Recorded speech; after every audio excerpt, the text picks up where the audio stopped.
Good morning everyone. मैं Sumitra Oraon Siliguri primary teachers training college and Siliguri Terai BEd college के BEd second semester की छात्रा। मेरा प्रमुख विषय है साहित्य। आज मैं आप लोगों को कक्षा 10वीं से एक कविता पढ़ाने जा रही हूँ जिसका नाम है मेरा नया बचपन और इनकी लेखिका है सुभद्रा कुमारी चौहान। तो कविता पढ़ने से पहले हम लोग लेखिका का जीवन परिचय जान लेते हैं। इनका जन्म 16 अगस्त 1904 ईस्वी को प्रयाग में हुआ था, एक संपन्न परिवार में, क्षत्रिय कुल में। बचपन से ही इनको साहित्य के प्रति रुचि थी। इनके पिता का नाम रामनाथ सिंह था।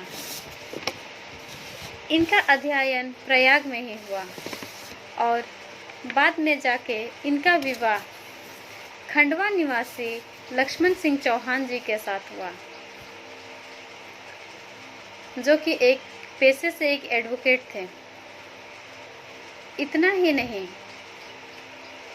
कई बार ये गांधी जी के आह्वान पर असहयोग आंदोलन में भाग भी लिए और कई बार जेल भी गई।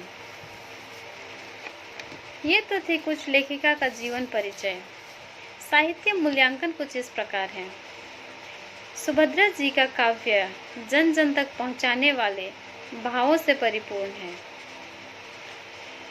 उनकी भाषा मधुर तथा उनके छंद प्रवाहमय होते हैं। उनकी कविताओं में अनेक प्रकार के रस देखने को मिलते हैं, जिनमें से प्रमुख है वीर रस, वात्सल्य रस आदि।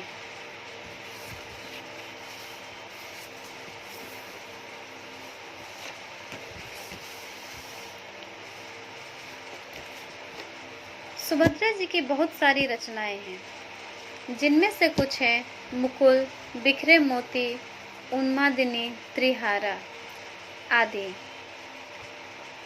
ये तो हो गया लेखिका का जीवन परिचय। तो कविता कुछ इस प्रकार है। बार बार आती है मुझको मधुर याद बचपन तेरी, गया ले गया तू जीवन की सबसे मस्त खुशी मेरी।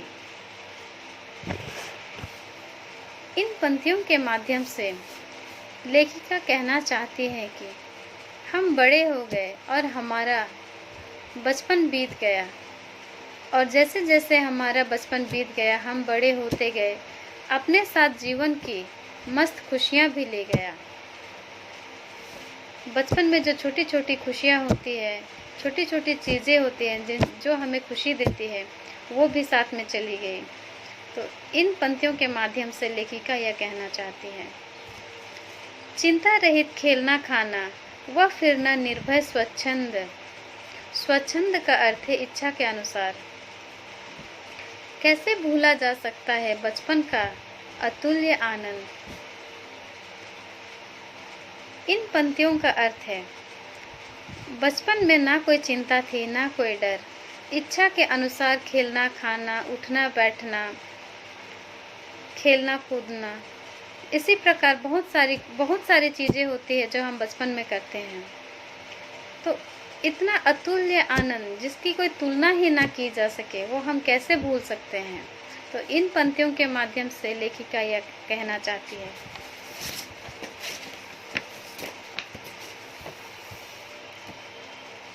ऊंच नीच का ज्ञान नहीं था, छुआछूत किसने जानी, बनी हुई थी वहाँ की झोपड़ी और चिथड़ों में रानी।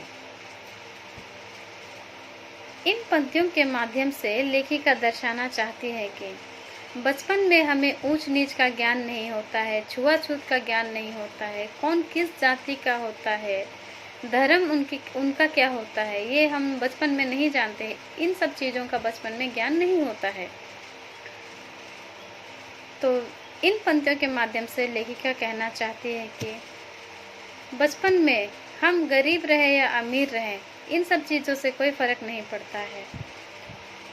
एक झोपड़ी बनी हुई रहती है और एक बच्ची जो गरीब भी रहे, फटे पुराने कपड़ों में भी रहे, तो वह अपने घर में रानी की तरह ही रहती है। तो इन पंक्तियों के माध्यम से लेखिका यही कहना चाहती हैं कि ऊंच नीच का ज्ञान नहीं होता है, छुआछूत किसने जानी, बनी हुई थी वहाँ की झोपड़ी और चिथड़ों में थी रानी। इन पंक्तियों के माध्यम से लेखिका यही दर्शाना चाहती है।